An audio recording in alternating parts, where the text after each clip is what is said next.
So Nepal hasn't witnessed anything like this in recent memory. The sheer scale of the protests over the last 2 days has shaken Nepal's political foundations. It turns out that the social media ban was only a trigger, the straw that broke the proverbial camel's back. The protests continued into the second day, getting even more intense as the protesters lashed out at the government for corruption. Now take a look as to how the day unfolded in Kathmandu and beyond. So social media sites came back online in Nepal last night, but that did not ease the anger that burst out onto the streets of Kathmandu early on Tuesday morning. This is what the day began with, and this is what was witnessed on the streets of Kathmandu as the protesters regrouped in the city centre, defying an overnight curfew.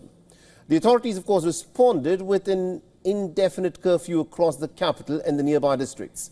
The security forces were in fact hurriedly moved in, but despite of that, the protesters seemed to have complete control of what was happening in the city. The international agencies, of course, continue to urge Nepal to investigate all allegations of excessive use of force by the police. The protests escalated sharply by late morning, taking on a pretty ugly proportion in many parts of Kathmandu and across Nepal. The crowds targeted homes of the elected leaders, including KP Sharma Oli's private residence that was burnt down. Now, the houses of many of the other party leaders and cabinet ministers were also targeted, and also targeted was the president's residence as well. The Sher Bahadur Dioba's house was also attacked and set on fire. The protesters torched multiple party offices, the chief minister's office, and the government buildings, including the parliament building that was set on fire. The 4 senior ministers resigned over the deaths that were linked to the Gen Z protests. Tribhuvan International Airport suspended all flights amidst mounting chaos. By afternoon, Nepal was on the boil, with police and security forces working desperately to try and bring the situation under control. And this is what transpired in the afternoon hours, where KP Sharma Oli was forced to read the writing on the wall. He announced that he'll be resigning to try and bring the temperature down, but there were reports that he may also perhaps try and flee the country, which is why the protesters gathered around the airport to try and blockade their prime minister from fleeing the country. His departure follows 2 days of violent unrest and political turmoil. The Nepalese army then stepped in a big way, airlifting many of the ministers from the areas. Border security has been tightened as authorities are bracing for further unrest. Now, Kathmandu's mayor Balendra Shah has called on the Gen Z protesters to stay calm. The army chief and also the president have held urgent talks to plan for the next government.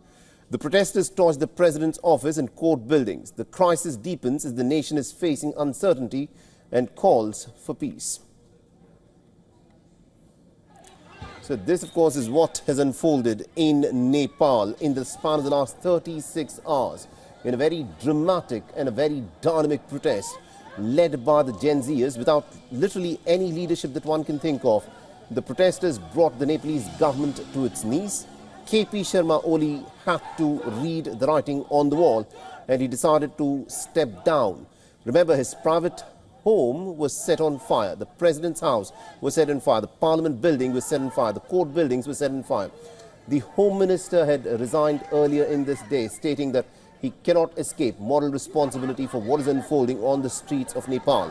The protests began because of this social media ban, but there were bigger underlying factors that were at play here. The deep-seated corruption, the issue of people seeing that their opportunities in life were so much more restricted, while the children of the politicians seemed to be having a pretty good time as they were posting pictures on social media.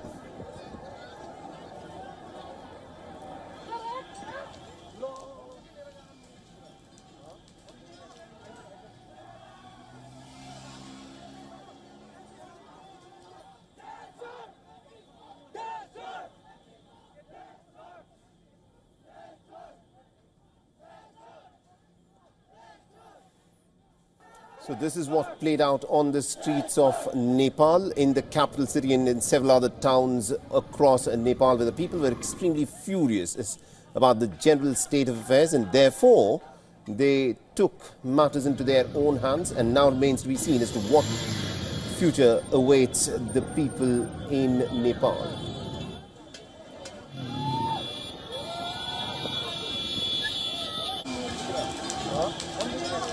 All right, now joining us on the broadcast, we've got Mr. Lakshman Dutt Pant, who's a media and digital rights advocate. He's joining us live from Kathmandu. Mr. Pant, thank you very much indeed for joining us here on WION. Now, KP Sharma Oli had to read the writing on the wall. He's quit. But the question is this: what is going to be the future of Nepal at this moment? What sort of a political dispensation is likely to now fill the vacuum that exists in Kathmandu?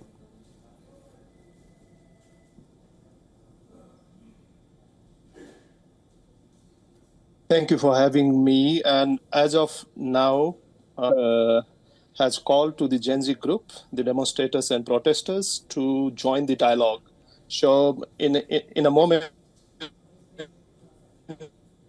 Army Chief will be addressing the nation, and it will make clear about, how the future leadership would look like. But as of now, these 21 killings yesterday, and today 32 dead bodies were covered inside the Federal Parliament based in Kathmandu. So yes, there is complete security lapses at this moment. I went around the city this afternoon and moment ago, and you would only see ashes as you are showing, in your television.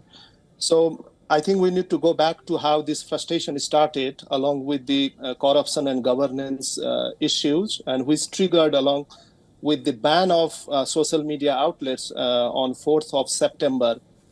And that irritated not only the young generations, but also citizens and civics who used to criticize and often share their dissent over these popular social media outlets. So there is no clear picture at this moment, but we are hoping that situation would be better in the days to come.